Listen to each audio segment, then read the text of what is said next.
Namaku Dewi.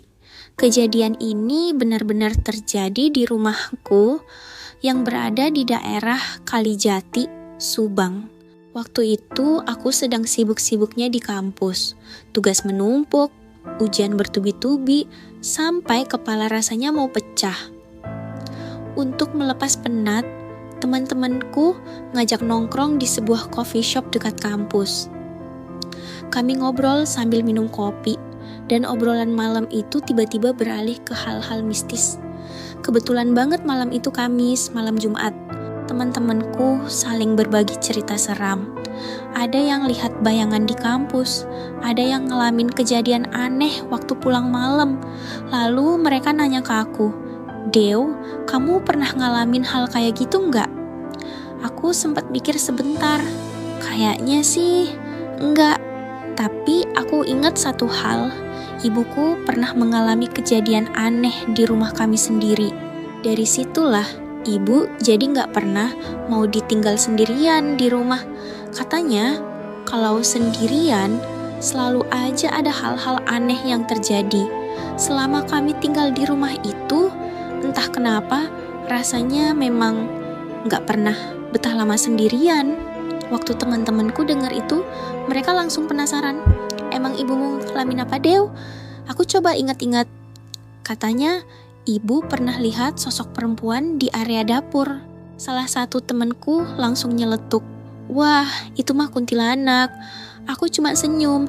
Mungkin karena jujur aja, selama aku tinggal di sana, aku nggak pernah lihat hal aneh. Obrolan makin larut. Pas aku lihat HP, aku kaget. Ada 5 panggilan, tak terjawab dari ibu. Waduh, udah jam 10:30 malam. Aku buru-buru pamit dan langsung pulang. Sampai di rumah sekitar jam 11 malam lebih. Aku buka pintu pelan-pelan sambil bilang, "Assalamualaikum." Tapi nggak ada jawaban. Saat aku masuk, aku lihat ibu sedang berjalan dari arah toilet menuju dapur.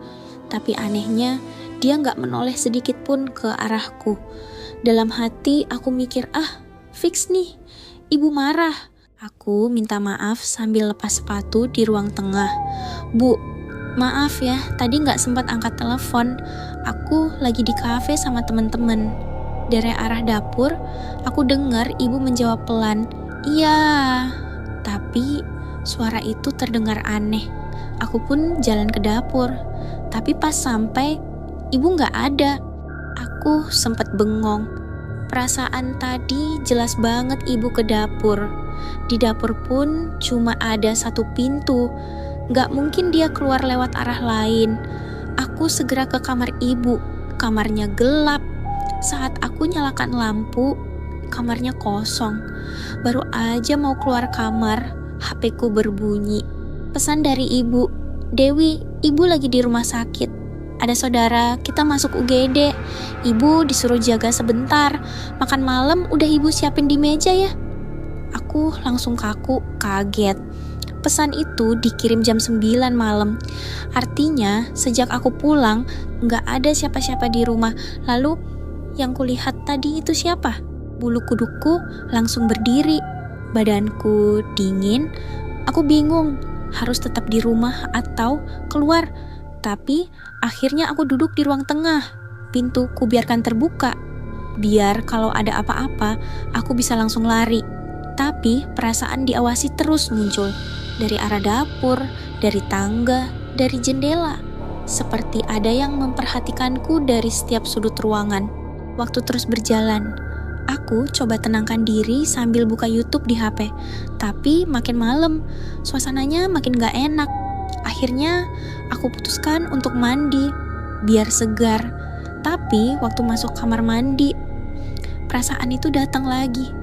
Di atas ventilasi kamar mandi yang langsung ke atap, aku merasa ada sesuatu di atas sana. Aku nggak berani lihat ke atas. Tapi saat aku lihat ember berisi air di lantai, airnya tiba-tiba berputar sendiri.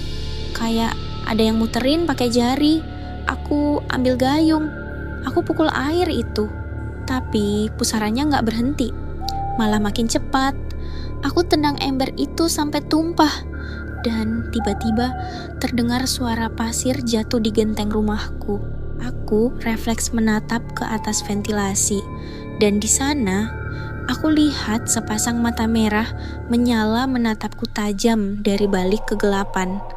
Matanya bukan mata manusia, pupilnya menyala seperti bara api.